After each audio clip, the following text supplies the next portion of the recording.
Hi everybody. I want to talk about how to navigate through a support group. So if you're finding this video, chances are you've gotten a link either from myself or from somebody else in one or more Facebook support groups. I'm in support groups that deal with narcissism, emotional abuse, personality disorders, etc. This is my channel that mostly focuses on narcissism, but you know, from time to time there are some ancillary disorders that come along with it and some ancillary topics. But I want to talk about mainly how to navigate these support groups, because I see on a daily basis people that get themselves blocked, kicked out, removed from the groups, and for no good reason other than they just didn't know better or couldn't control themselves. So let's talk about what to do when you're in a support group, and more importantly, what not to do. So understand a few things coming into this. It is very normal and very common for survivors of emotional abuse to display and manifest the characteristics of their abusers for up to a year or longer while they are healing. So that means when you come into conflict with somebody, or you see something that offends you or triggers you, or you see somebody who's behaving narcissistically, understand that that does not necessarily mean that they're a narcissist in hiding, and it doesn't mean that they're an abuser of some sort. Now, there are cases of abusers that get into these support groups and like to trigger people just to get their jollies, but for the most part they're far less common than someone who's an actual survivor who's trying to rationalize what happened and make sense of their life and move forward. That doesn't mean that they're going to always be correct, and that certainly doesn't mean that their behavior is going to be excused all the time. But understand one thing: if you're in a support group because you've been abused, you too are going to be displaying and manifesting the characteristics of your abuser, especially if it's been a year or less. So you are very likely to trigger somebody else in the group. And this is just a fact of life. This is just one of the bends in the road to recovery. Because after you leave an abuser, you have to relearn to navigate social etiquette, social protocol, social interactions in a healthy manner. One of the first things to go, and I cover this in my playlist on why narcissists abuse loved ones, but one of the biggest problems that I see is the adoption or the deficit of whole object relations and object constancy. This is a very, very common, frequently seen and lasting side effect of narcissistic abuse. So what is it? Well, it's whole object relations is the ability to perceive someone as simultaneously as good and bad. So they have the good things about them, they also have the bad things about them. You accept the good with the bad, you accept the bad with the good. You understand that, yeah, sometimes he's an asshole, but you know what? Like, he's the right kind of asshole. At least he's honest, right? That's healthy whole object relations. A deficit in whole object relations means an extreme deficit, like what you see with narcissism, is a complete lack of this ability. So they can only perceive somebody as being perfect or as flawed. And you see this an awful lot in the early stages of relationships. Narcissists may actually truly believe that you're the perfect one that they found, the perfect, true, right person, the unicorn. They found the unicorn. And so they love bomb you, and you fall deeply and intensely in love. But then as time will go by, one of your bad traits surfaces. Maybe you fart under the covers and it creeps up to their face, and now all of a sudden you've gone from being perfect to flawed.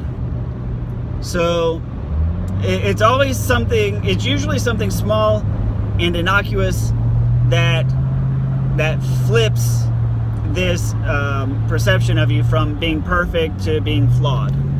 It's usually not over anything major, and it's usually, and as a result, you don't really recognize that this has happened. So that's what whole object relations is. Object constancy is the ability to continue feeling love for somebody, or continue to feel a specific way after this has happened.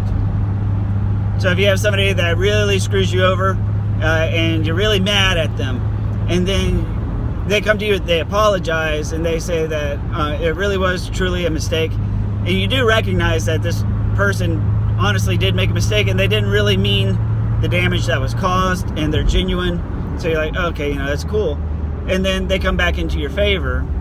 That's a healthy object constancy, because you're able to get over the bad and forgive and reset and try again. And so now you're able to see them once again as a mix of good and bad. After you leave an abusive relationship, I would say probably one of the most common things that I see are survivors that also have a deficit in whole object relations and object constancy. And this is almost entirely because it's a defense mechanism. You recognize somebody's like, man, he seems like a nice guy, but then you started doing some things and I'm like, I'm not dealing with this bullshit again. You know what? You're not worth it. And they'll say something like that over somebody completely new that they just met. And it's unfortunate because maybe, yes, they're right, but, maybe not. Maybe they could have still found a way to get along with somebody and made a friend. It varies on a case-by-case basis.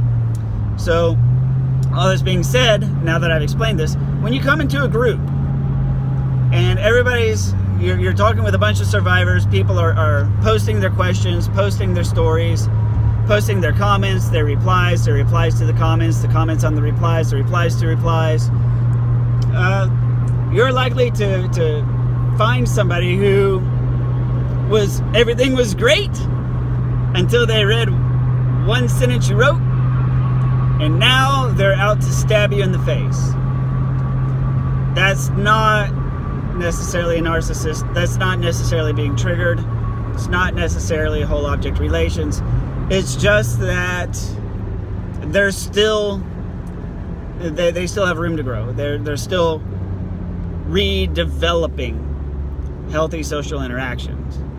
So, and you're going to be the same way too. You might see some shit that really, really pisses you off, and even though you have the right to remain silent, you just don't have the ability, and you twist off, right? So you have the chances of you being the troll or the one who flames, and then all of a sudden you have to defend yourself, because as with everything else, when a thread gets out of control, everybody's attacking each other, but it's not seen as an attack. Everybody's seeing it as defending themselves from everybody else.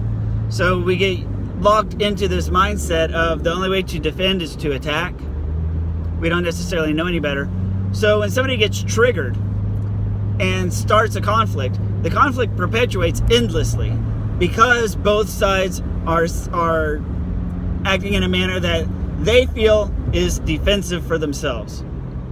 As it turns out, it's offensive to others. So you get this spinning out of attack against attack against attack against attack, because they have changed, people who are abused changed their definition of defense to attacks, because that's how they've had to get along in a relationship. So keep that in mind. If somebody, quote, attacks you, it may not be an attack. It may just be somebody feeling like you've slighted them. So, how do you handle this when somebody comes out of the woodwork and insults you? Well, it's simple. No contact works well for narcissists, and it also works amazingly well for people on the internet. Imagine that.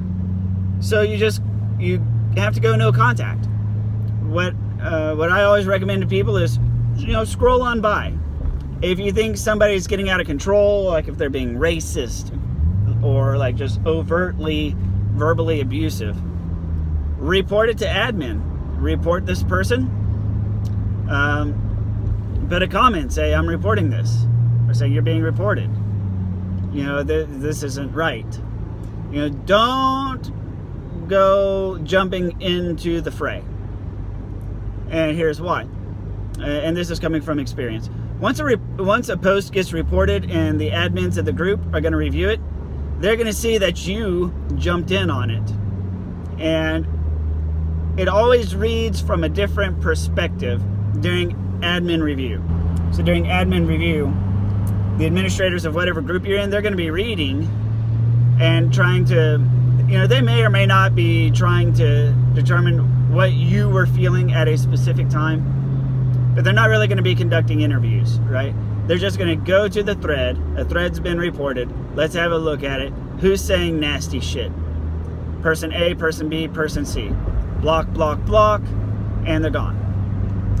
So even though you may feel you're coming to the aid of somebody else, you're also running the risk of getting yourself banned. Now, if you do feel the need to come to somebody's aid, you can always say that, saying, hey, I've reported this to admin, but you need to cut your shit out. Knock it off. You know, there's no need for any of this.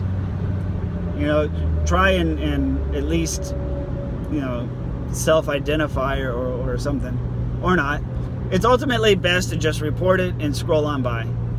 If somebody attacks you, report it, go no contact. You know, the world is full of unhappy people, most especially in a support group. It's not always kittens and glitter in a support group. A lot of people are hurting really bad. A lot of people are really upset. A lot of people are really, really struggling emotionally. So yeah, the chances of an explosion happening are pretty good. Most especially around holidays. Holidays are the worst. So, yeah. That's about it. When you come onto the support group, just remember these things. If you're a survivor of abuse, it is very, very likely that the more you talk, the more somebody in the group is going to think you might be a narcissist because of the norm of survivors displaying characteristics of their abusers. That's normal. That's fine. Take a breath. You're probably going to see somebody who you feel is a narcissist. Also normal. That's fine. Take a deep breath, try to relax, report it, and then don't involve yourself. You know, why do people do this? Because they get triggered. They have a deficit in whole object relations, object constancy. People get into a fight because they both feel they're defending themselves, but the reality is they're both defending themselves in a manner which is perceived as attacking, and so it just goes on and on and on and on. And it just never stops until admins disable commenting. So, that's all I got for you for now. Thank you very much for watching. Please like, comment, or share. And I'll see you in a group or on the next video.